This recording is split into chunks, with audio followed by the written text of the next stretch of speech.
Being a very modular rifle, the AR-15 offers a countless array of options for the handguard.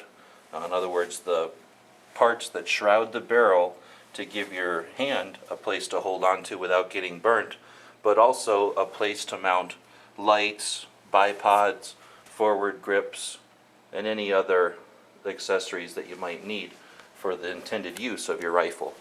We're going to go ahead and put the camera on a tripod and talk about some of these different options that are available. Next, let's talk about the difference between, we've kind of covered it already, but let's look at more in depth at the difference between the non-free floating and a free floating barrel.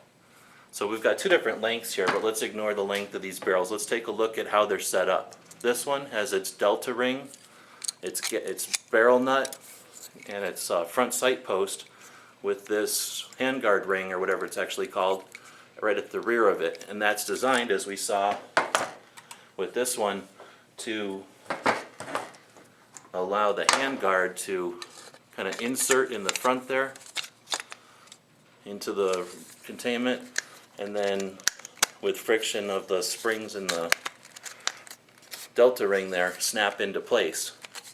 This one's not sized right, so I'm not going to, it's not screwed in all the way, so I'm not going to force it. But you can see how that would fit between the front sight post and the barrel nut. And it's just the tension of the delta ring here that's keeping this handguard in place. And since we're talking about the springs in the delta ring, let's look at an exploded view of this delta ring that I keep mentioning.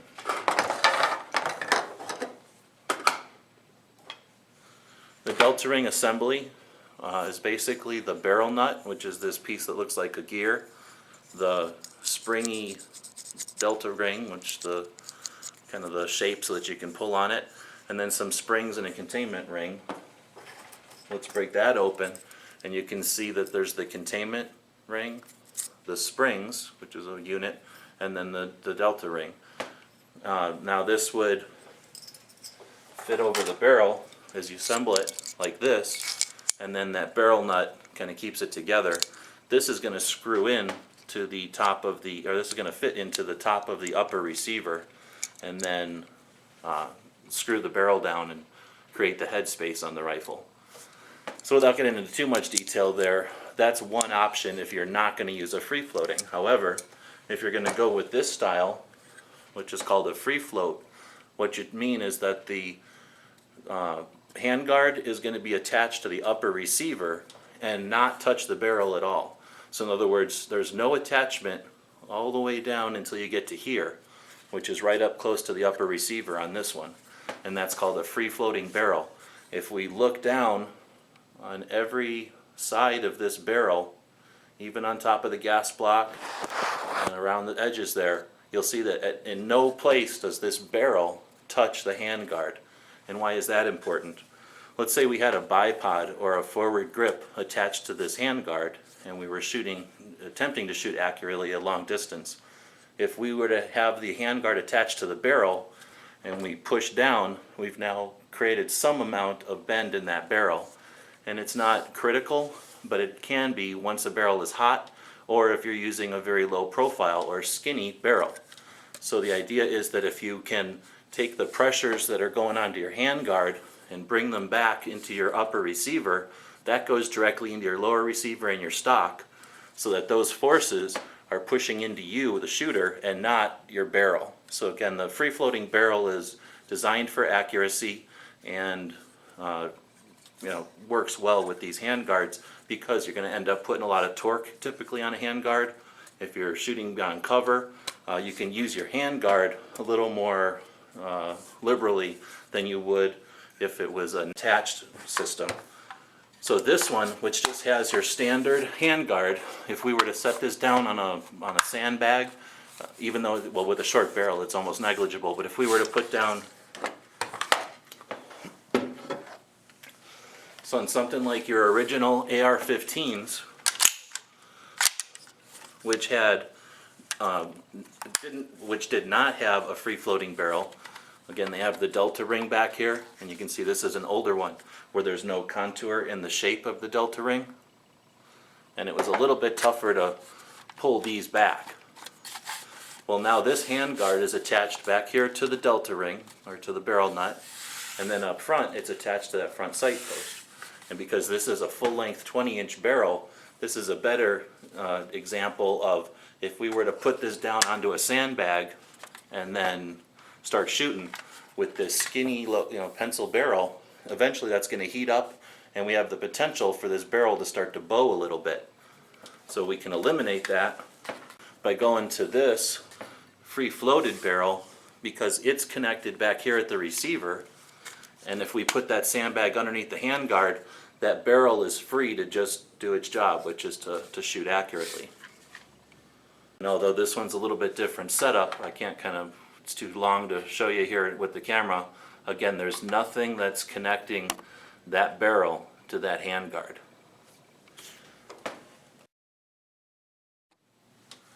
A big advantage of these standard handguards, in other words a non-free floating handguard over a free floating handguard, is the ability to change, upgrade, and repair the handguard without needing to go into any armorer's work with removing the front sight or the gas block. So, in other words, when we talked about being able to pull back on the delta ring here and easily remove the handguards on a non-free floating sort of standard handguard here, no tools were necessary. It's fairly simple to do and fast and easy. Now if we wanted to repair, change, or fix something that was going wrong with maybe the gas system on this one, we would need to remove the handguard from back here and pull it off. That's not too complicated, but it does take a little bit of effort.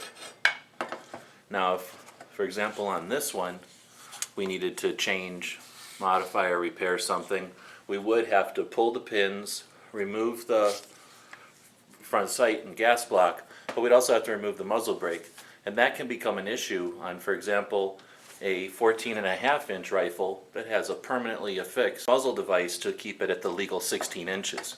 That could be a real hassle if you have to break a weld to take this off just to repair something down here.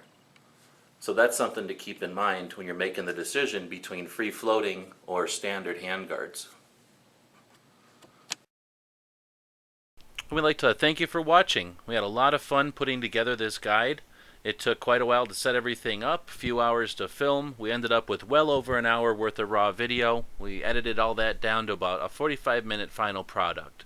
So we're really looking forward to the comments and conversation that this guide will create, and hopefully we save people some time and perhaps a little money on their next AR build. Let us know what you think. Let us know what you'd like to see in future videos. And again, thanks for watching. We'd also like to thank our friends over at Tucson Guns. They're a gun shop here in Tucson, Arizona. They help keep our websites running, and they made this video possible. It was with their encouragement and assistance that we were able to get all the resources we needed for this one. They're a great bunch of guys. They really know what they're doing as far as putting together the AR-15s. So if you have any questions, feel free to give them a call. Thanks again.